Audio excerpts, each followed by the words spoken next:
এইভাবে চিকেনের রেসিপি একবার বাড়িতে বানিয়ে রুটি পরোটা বা ভাতের সাথে খেয়ে দেখবেন, আঙুল চেটে খাবেন পুরো, কথা দিচ্ছি।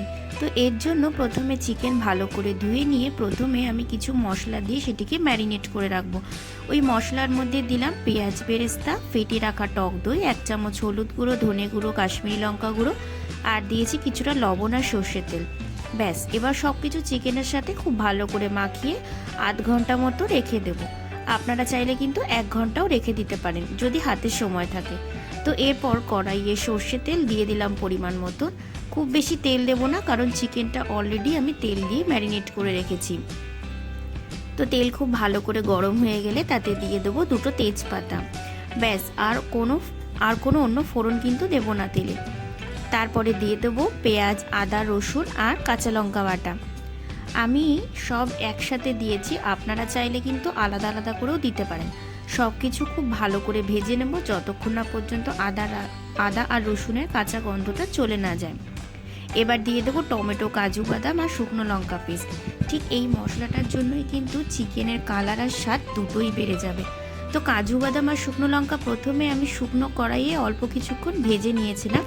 এরপরে ঠান্ডা হয়ে গেলে কাজু বাদাম আর শুকনো লঙ্কাটা প্রথমে জল দিয়ে পেস্ট করে নিয়েছি, তারপরে তাতে টমেটো কুচি দিয়ে একটা ফাইন পেস্ট বানিয়ে নিয়েছি। তো কিছুক্ষণ কষিয়ে নেব। এরপরে সব দিয়ে দেবো সব গুঁড়ো মশলা। দিয়েছি 1/2 চামচ হলুদ, 1/2 চামচ ধনে আর জিরে গুঁড়ো, 1/2 চামচ মতো লঙ্কা গুঁড়ো আর স্বাদ মতো লবণ, আর দিয়েছি 1/2 চামচ চিনি। এটা কিন্তু অপশনাল, আপনারা নাও দিতে পারেন, কিন্তু ঝাল মিষ্টির ব্যালেন্সটা ঠিক থাকে বলে আমি এতে একটু চিনি দিয়েছি। ব্যাস, এবার মশলা ধোয়া জল দিয়ে খুব ভালো করে মশলা থেকে তেল বেরোনো অবধি কষিয়ে নেব। তারপরে দিয়ে দেবো ম্যারিনেট করা চিকেন দেওয়ার সাথে সাথে প্রথমে 4 থেকে 5 মিনিট আমি হাই ফ্লেমে চিকেনটা খুব ভালো করে কষিয়ে নেব। এরপরে ফ্লেমটাকে লো করে দিয়ে ঢাকা দিয়ে সময় ধরে ভালো করে সেটাকে কষিয়ে নেব।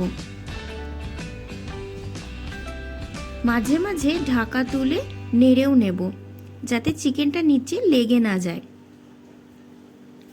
এই চিকেন খুব ভালো করে কষাতে হবে, তবে কিন্তু খেতে ভালো লাগবে। এবার মশলা আর চিকেন খুব ভালো করে ভাজা হয়ে গেছে আর তেলও ছাড়তে শুরু করেছে। তারপরে দিয়ে দেবো তাতে পরিমাণ মতন জল।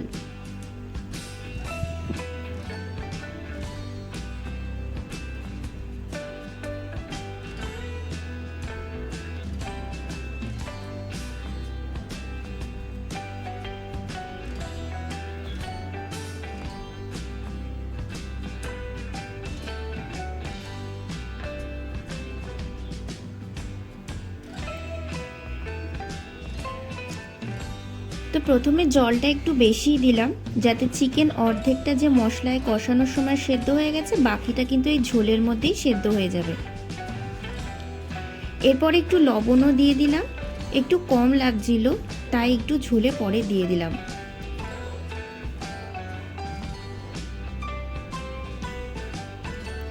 তো ঝোল যখন খুব ভালো করে ফুটতে শুরু করেছে, এবার আমি তাতে দিয়ে দেবো 1/2 চামচের মতো গরম মশলা গুঁড়ো। সব কিছুর সাথে খুব ভালো করে মিশিয়ে গ্যাসের ফ্লেমটা হাই করে নিয়ে একটু ঝোলটাকে শুকিয়ে নেব। ব্যাস, একদম পারফেক্টলি রেডি আমার চিকেন গ্রেভি। রেসিপিটা ভালো লাগলে কিন্তু অবশ্যই লাইক, শেয়ার, সাবস্ক্রাইব করবেন আমার চ্যানেলটি। আমার ফেসবুক পেজটিও ফলো করে দেবেন। ধন্যবাদ।